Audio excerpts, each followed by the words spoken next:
está usted? Qué gusto saludarle tempranito en la mañana, como de costumbre.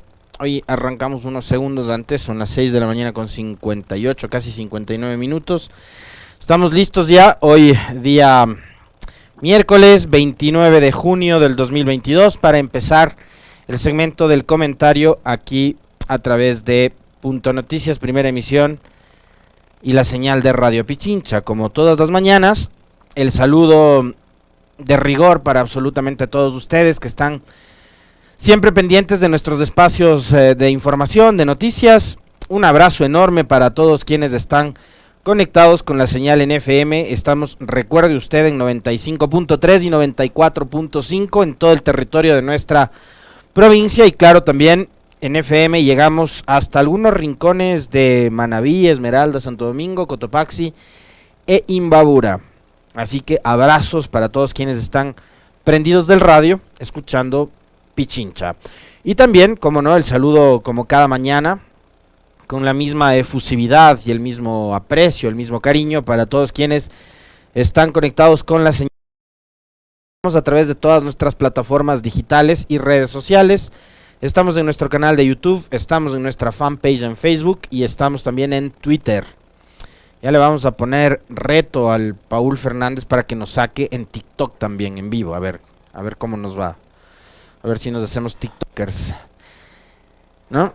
Y claro, como siempre, también el agradecimiento absolutamente a todos ustedes, porque hemos crecido un montón en comunidad, ¿no? Somos un espacio de información, de opinión, de noticias que se ha ganado a pulso, obviamente, con el trabajo de todo el equipo, enorme equipo que tenemos acá, no por la cantidad de gente, sino por el esfuerzo, el trabajo que se hace, pero también por las ayudas que ustedes nos dan, ¿no? Cada mañana, sus compartidos, sus retweets, sus publicaciones de nuestros links, de nuestras transmisiones, en sus perfiles, en sus muros de redes sociales, para nosotros es de una gran ayuda. Así que por eso también nuestro agradecimiento para absolutamente todos ustedes que hacen de este espacio lo que es hoy en día, ¿no? Uno de los de mayor preferencia a nivel nacional, en realidad. Así que muchísimas gracias por eso. Muy bien, les decía, estamos miércoles 29 de junio de 2022, 7 de la mañana con 1 minuto.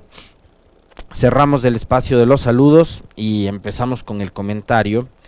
Mucho para opinar el día de hoy, después de lo que nos dejó la jornada de este martes. Hoy llegamos al día 17, como bien hacía recuento el profe hace un momento. 17 días de una movilización y de una paralización que no sabemos a esta hora si está del todo resuelta.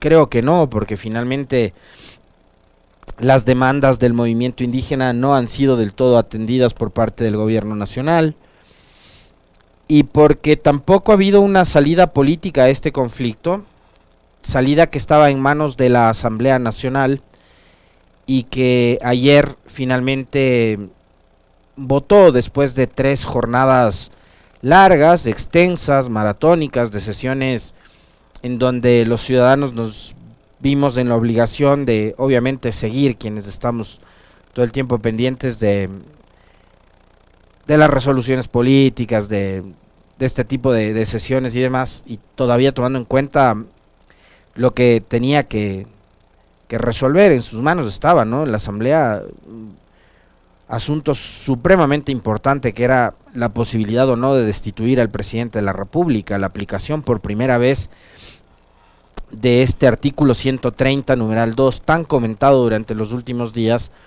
y que finalmente nos llegó a ese nivel de consecuencias, ¿no?, al de la destitución del presidente Lasso.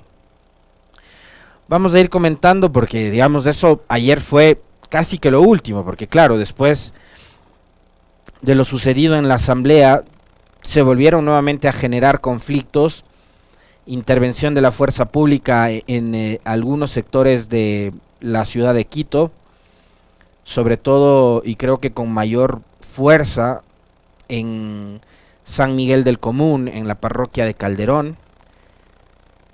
Y digamos, ese fue el cierre de una jornada realmente dolorosa para el país, ¿no? Ahí tienen ustedes imágenes de lo que había sucedido ayer en horas de la noche. Yo soy de los que no justifico la violencia, venga de donde venga, sea de parte de los manifestantes o sea de parte de la fuerza pública. Condenaré siempre, absolutamente siempre, los excesos.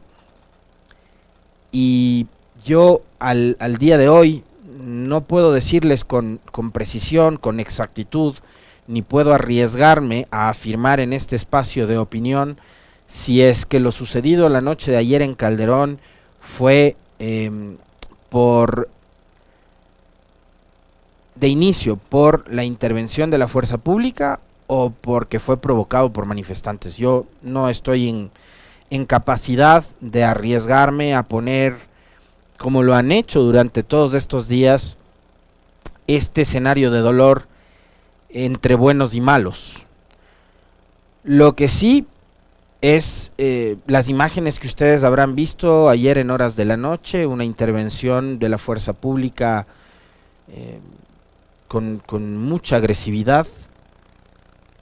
Claro que también habrá que tomar en cuenta de que fue quemada una unidad de policía comunitaria y algún patrullero, creo, lo cual no se justifica en lo absoluto, como tampoco se justifica que hayan atacado lugares con gases, con bombas, en donde había personas adultas mayores y sobre todo niños, ¿no? Veíamos imágenes realmente horribles, dolorosas de menores que estaban asfixiándose porque no podían respirar por el efecto del gas, ¿no? Y todo lo que chupar ese tipo de químicos provoca en una persona, peor todavía en un niño, ¿no? Que nada acostumbrado debe estar a este tipo de cosas. Esto provocó obviamente la reacción primero del GAF parroquial de Calderón, que publicó un comunicado casi de forma inmediata. En mi calidad de presidenta del Gobierno Autónomo Descentralizado de la Parroquia Rural de Calderón, ante los acontecimientos suscitados a nivel nacional, indico lo siguiente. La parroquia de Calderón, formada por una pluralidad de ecuatorianos de distintas nacionalidades, pueblos, comunidades, organizaciones y en general, constituye un pueblo de paz, trabajador y que arrima el hombro a diario para salir adelante y vela por el desarrollo de la parroquia. Mi respeto para todos los ecuatorianos que durante estos días han ejercido su derecho constitucional a la resistencia sin violencia, pero sí con la firmeza de hacer valer su voz de protesta y que los distintos gobernantes escuchen el clamor popular, por lo cual en mi calidad de máxima autoridad de la parroquia solicito a las autoridades de las 5 funciones del Estado, así como a los dirigentes sociales que busquen una salida pacífica e inmediata al conflicto social. Asimismo, rechazo el violento ingreso de la Policía Nacional al territorio de la comuna de San Miguel del Común, que se está realizando en estos momentos. Los ecuatorianos no queremos más heridos o muertes, queremos paz. Documento y comunicado firmado por la señora Rosa Salazar Alvarado, presidenta del GAD parroquial, del Gobierno Autónomo Descentralizado Parroquial de Calderón. Ustedes veían hace un momento también las imágenes de lo que había sido la intervención de la policía. Y bueno, eso fue, digamos, como que el cierre de una jornada que yo les decía, empezó mal, ¿no? Porque arrancamos con esta novedad de lo sucedido en horas de la madrugada en la provincia de Sucumbíos, en Shushufindi, en donde un enfrentamiento entre miembros de la fuerza pública, de Fuerzas Armadas, específicamente en ese caso, y comunidades, dejó como resultado varias personas heridas de lado y lado. Ojo, ¿no? Porque también acá se está queriendo imponer un relato desde el sector oficial y los grandes medios de que solo en el caso específico que me estoy refiriendo, este evento lamentable de ayer ocurrido en la Amazonía ecuatoriana, solo militares habrían resultado heridos, y no, resulta que también hubo manifestantes que también resultaron heridos. Y producto de aquello, de este enfrentamiento, se da la muerte de un militar.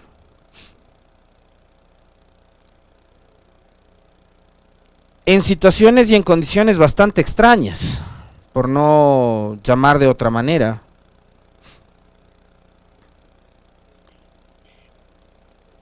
Y este caso, como lo sucedido ayer en horas de la noche en San Miguel del Común, en la parroquia del Calderón, yo estoy convencido y seguro de que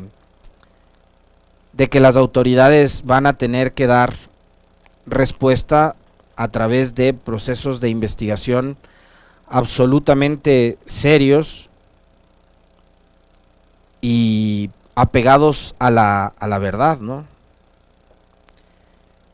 El sargento José Chimarro fue el militar que resultó muerto tras este enfrentamiento que yo les relataba, ocurrió el día de ayer, en horas de la madrugada.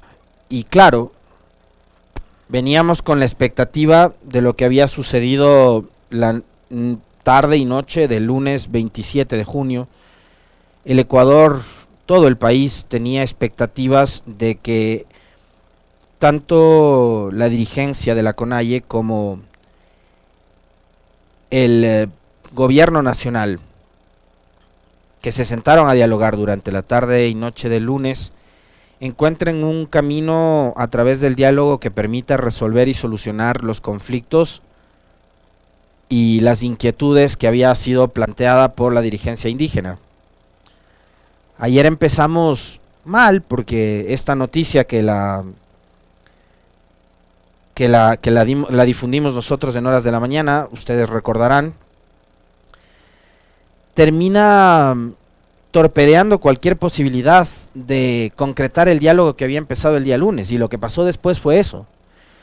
Fue que el gobierno nacional decidió simplemente no asistir a la convocatoria que había sido formulada para este martes a las 9, 10 de la mañana, porque el evento ocurrido en la provincia de Sucumbíos cambió absolutamente todo el escenario, ¿no? Cambió absolutamente todo el escenario. Y mientras la dirigencia indígena, junto a los representantes de la Iglesia Católica, y yo quiero ahí hacer una mención especial a esta parte singular de todo este episodio de la historia de Ecuador que hemos vivido en estos días. Yo no soy creyente, no soy católico, ni soy cristiano, ni profeso ningún tipo de religión, pero sí quiero reconocer lo importante que ha sido la participación de los representantes de la Iglesia Católica en este caso específico, para poder por lo menos sentar, ¿no?, en un principio a los representantes del gobierno y a la dirigencia de la CONAIE, para que puedan tener un mínimo acercamiento. Con actitudes absolutamente beligerantes como la que han tenido de lado y lado, y ya vamos a escuchar al presidente Lasso, claro, cualquier esfuerzo iba a terminar siendo infructuoso, y lamento que haya sido así, porque creo que también a la par de lo que hicieron los representantes de la Iglesia, como también el presidente de la Asamblea y los representantes de los otros poderes del Estado, no fueron suficientes, pero al menos hubo la voluntad, y me parece que por lo menos eso vale la pena reconocerlo.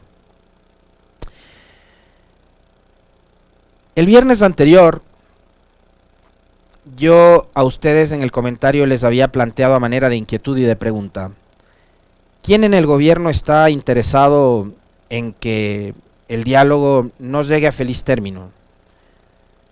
Y era evidente, yo les decía el viernes anterior, que había una suerte como de dos corrientes.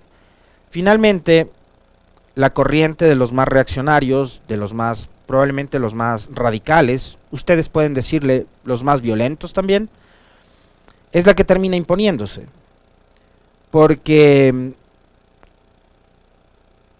de parte del ministro de gobierno daría la impresión de que también hubo buena intención de tratar de resolver estos problemas y estos conflictos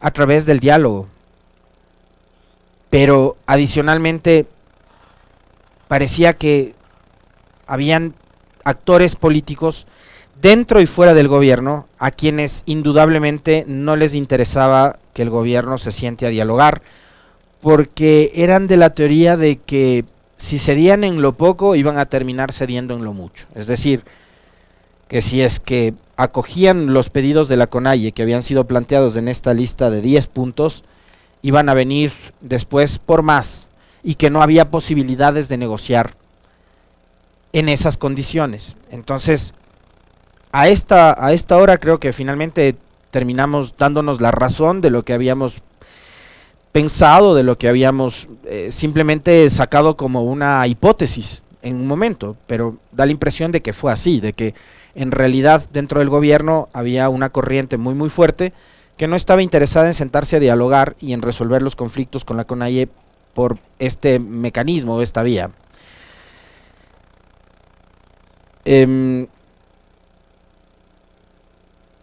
Entonces, claro, lo que pasó con Francisco Jiménez, que durante la tarde y noche de lunes se sentó, conversó en compañía también de Iván Correa, secretario de la administración, al día de ayer, en la mañana, con todo lo sucedido en la madrugada, con este conflicto que se genera en Sucumbíos, termina torpedeándose. Y yo no voy a caer en ese juego que además, primero que me parece absurdo, me parece que es estéril, seguir hablando en este país de quiénes son buenos y quiénes son malos. Y peor todavía, y ya vamos a hablar después de lo que sucedió en horas de la noche en la asamblea, peor todavía pretender hablar en este punto de ganadores y de perdedores. Porque después de 17 días de paralización, de 17 días en los que al país le ha costado vidas de manifestantes y de un uniformado, no, yo no estoy poniendo por si acaso en una balanza si vale más la vida de un militar o la vida de los 7 manifestantes. Toda vida de ser humano cualquiera vale lo mismo. Cuidado, se pierden y malinterpretan como suelen hacerlo a veces los comentarios. Han sido 7 vidas de lo que tengo yo en registro hasta ahora, capaz y son más. Ayer se hablaba de 2 decesos más. En este momento no tengo una confirmación de cuántas van, pero pueden haber sido 7 como pueden haber sido 11 como fueron en 2019. Una vida que cueste una paralización o una protesta o un desencuentro como el que se ha dado ahora con el gobierno ya es demasiado. Una, no importa si son 5, 6, 7, 10 o 20, da igual, una vida ya es mucho. Lo que ha sucedido ahora es demasiado.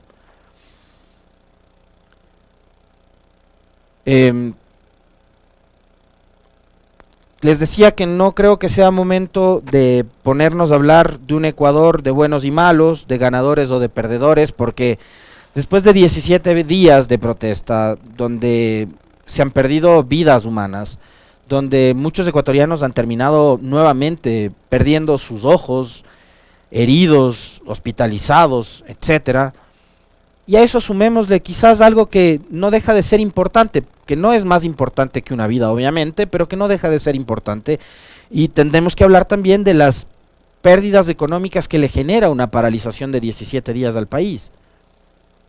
De 17 días en que no hemos podido trabajar y llevar la vida con absoluta normalidad como solemos hacerlo, ¿no? 17 días con el de hoy, 17 días, porque probablemente, y sí, yo coincido con quien decía ayer, el conflicto político probablemente ayer con la votación se resuelve, pero el conflicto social está en la calle y no sabemos cuándo eso se va a detener, porque las urgencias, porque los pedidos están aquí en los papeles y no han sido atendidos.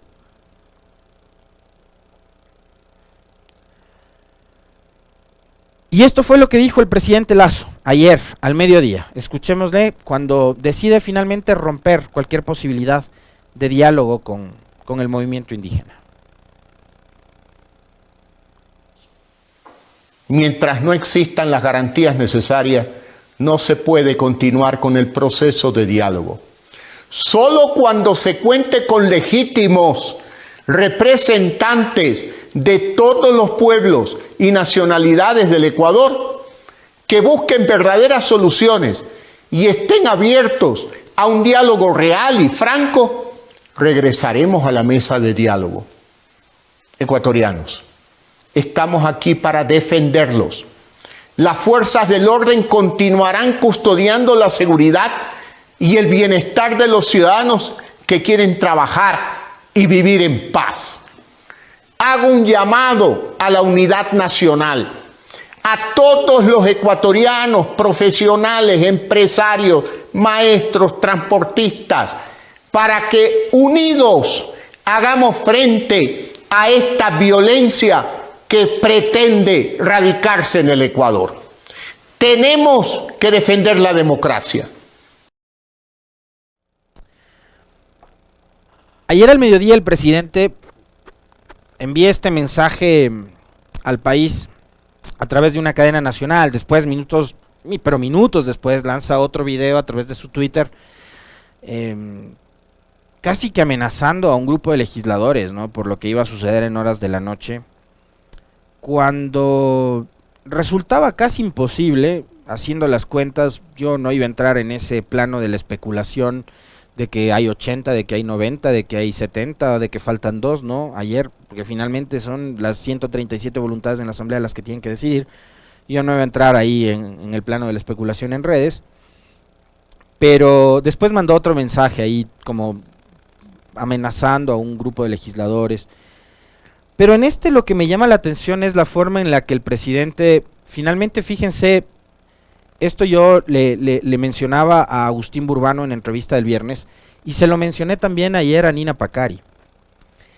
Cómo había una corriente, y que finalmente es la que se termina imponiendo, ¿no?, la de estos radicales que están alrededor del presidente y del gobierno, que no querían diálogo. Primero, y además yo voy a insistir en esto, no vamos a lograr pacificación en este país si seguimos etiquetando y estigmatizando al movimiento indígena como que si fueran una organización terrorista. Está muy feo eso, de verdad, porque ya creo que rebasa incluso formas de expresarse que tienen que ver con el racismo, un nivel de exclusión y de creerse superiores, pero una cosa horrible, ¿no? O sea, con que, como decía ayer el asambleísta Pavel Muñoz, ¿no?, o sea, ya basta de referirse en contra del pueblo indígena del Ecuador como los indios de mierda, ¿no? Ahora no solo son eso para esta gente, sino que son terroristas, sino que son criminales. Y creo que esta es una de las cosas más peligrosas que se empezó a germinar en octubre del 2019, y creo que en este junio del 22 termina ya ganando forma. Una cosa horrible. Referirnos así a un pueblo que ha sido excluido, que ha sido maltratado, que no ha sido atendido históricamente por gobiernos de todas las tendencias. Pero es que esto no es solo de hoy, esto es de hace siglos. Pero a mí como ecuatoriano me duele, y me duele profundamente cómo tomó forma esto que empezó a germinar en 2019. Un discurso y un relato absolutamente racista e intolerante en contra del pueblo indígena, a quienes hoy les dicen que son terroristas.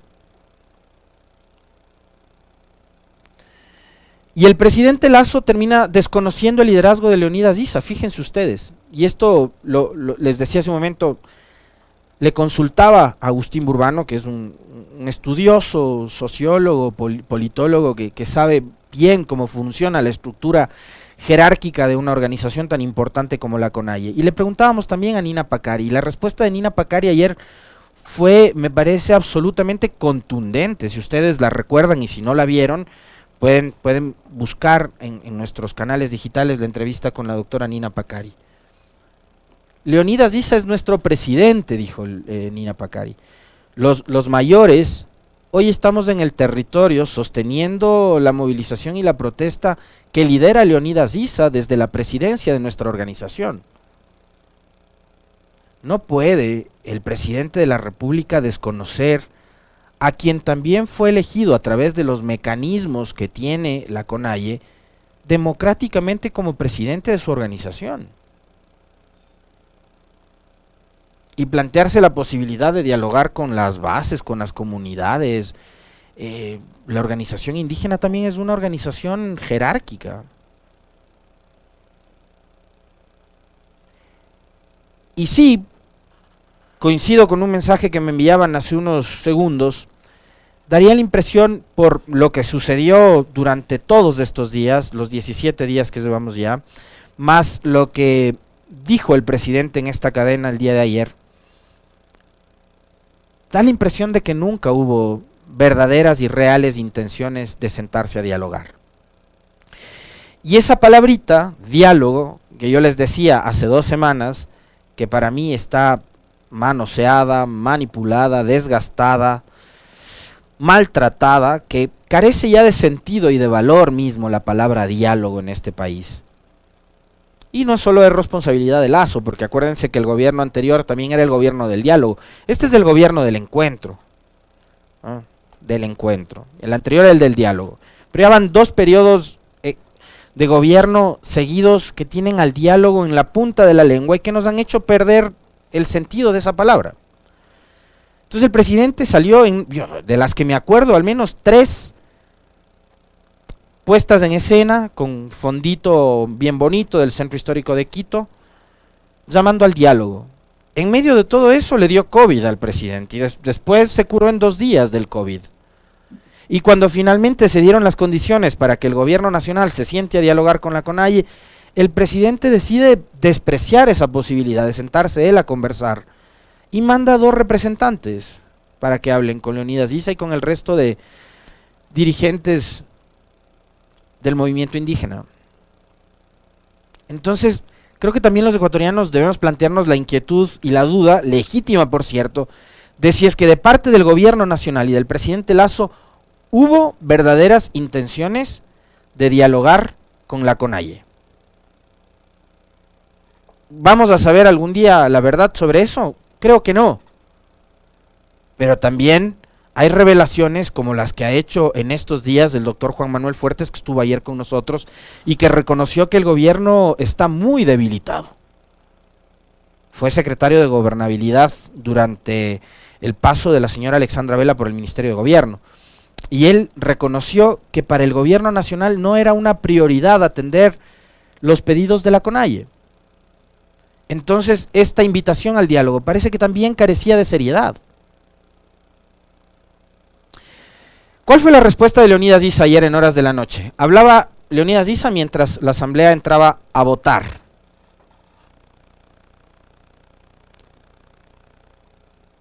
Tengo temor por el atentado a mi vida. En este caso, hago extensivo a la Organización de Derechos Humanos, a la CIDH, a los otros estados democráticos.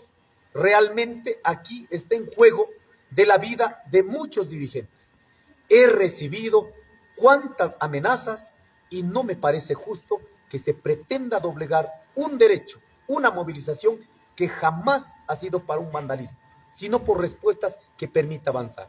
Así que hago extensivo esta necesidad a los organismos internacionales, al Papa Francisco, que lo hemos escuchado en sus mensajes muy alentadores, que por favor pueda interceder, pueda garantizar estos procesos que permitan la pacificación por esta movilización y por la actitud que de pronto no está permitiendo desde el gobierno nacional avanzar y concluir en este proceso.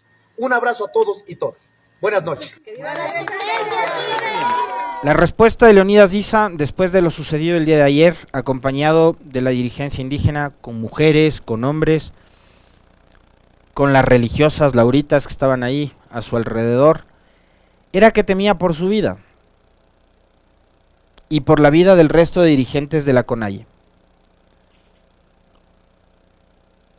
Ayer, finalmente, y les decía en simultáneo, mientras Leonidas Diz hablaba, en la asamblea se estaba tomando votación.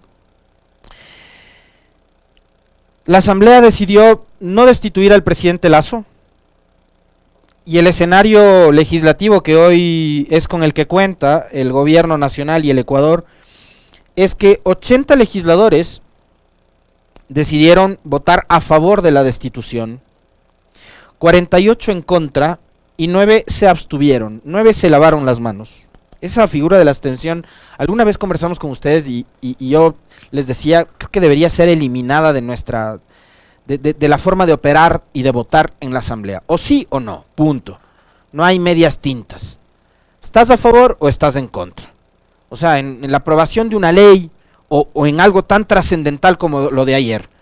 O estás a favor de la destitución o estás en contra. No, me abstengo, ¿no? Esa forma de lavarse las manos.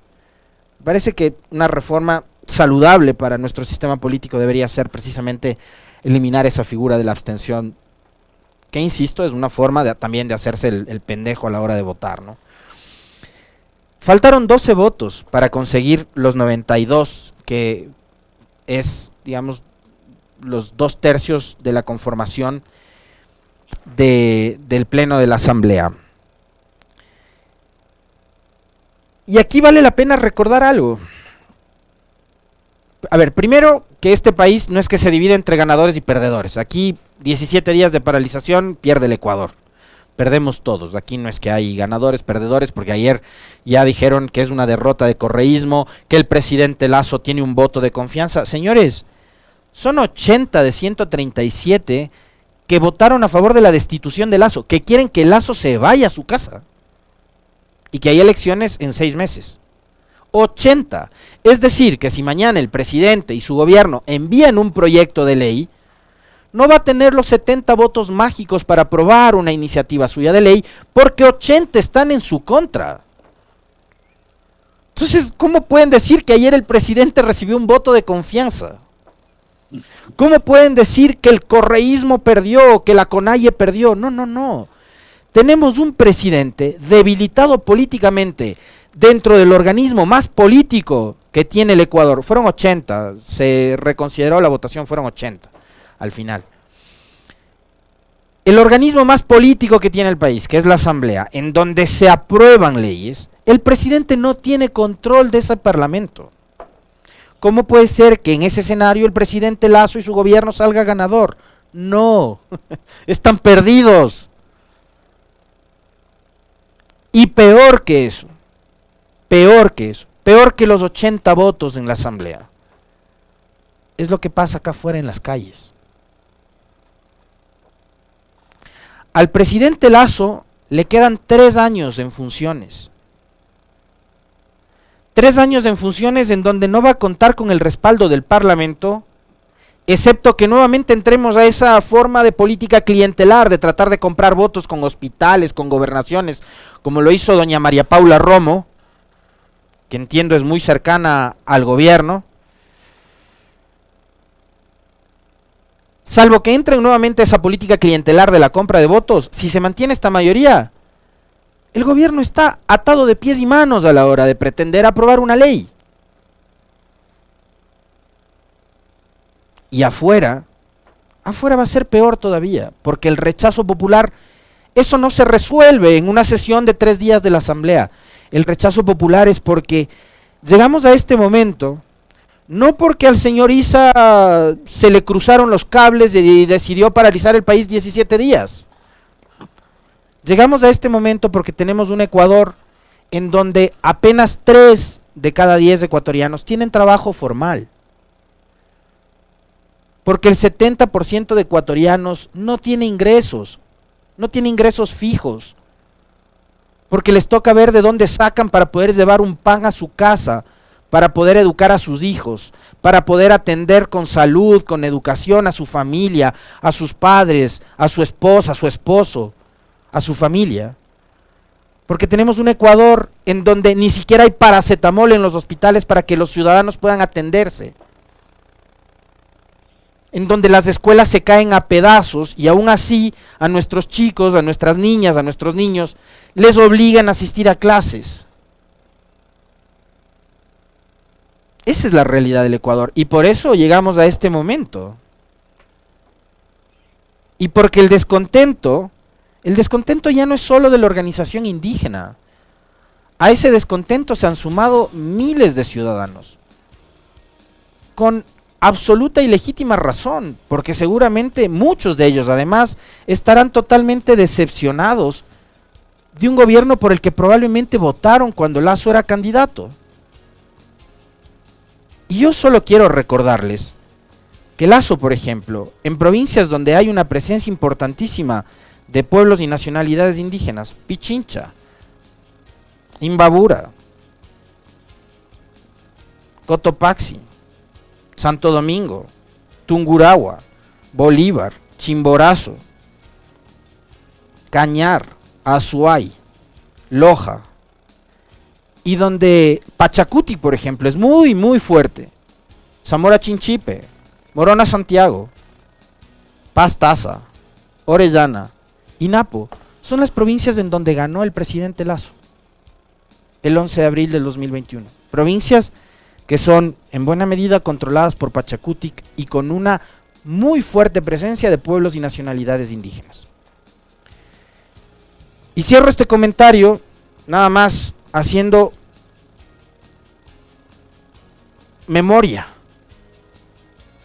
de hechos que ocurrieron en marzo, nada más. En marzo.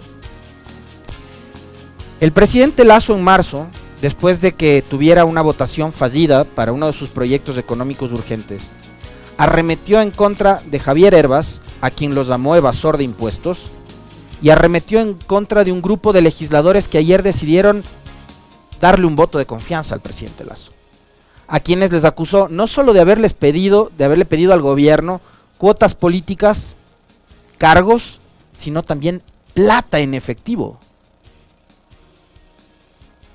Ellos ayer decidieron darle un voto de confianza al presidente Lasso. ¿Se acuerdan? La legisladora Molina, por ejemplo, quien dijo que, bueno, al menos por esto soy famosa o soy conocida, no sé, alguna tontería así dijo, cuando la incluyó en una lista de los supuestos legisladores corruptos que le habían pedido prebendas al gobierno. Bueno, ellos decidieron ayer darle un voto de confianza al presidente Lasso. ¿Por qué traigo esto a colación? Porque son los ciudadanos, son ustedes también, el momento en que vayan a las urnas, quienes tienen que hacer un ejercicio de memoria. Y en campaña también, cuando les vayan a visitar, acuérdense de lo que sucedió en momentos como el de ayer en Ecuador. Profe, un abrazo, nos volvemos a ver nuevamente mañana con usted.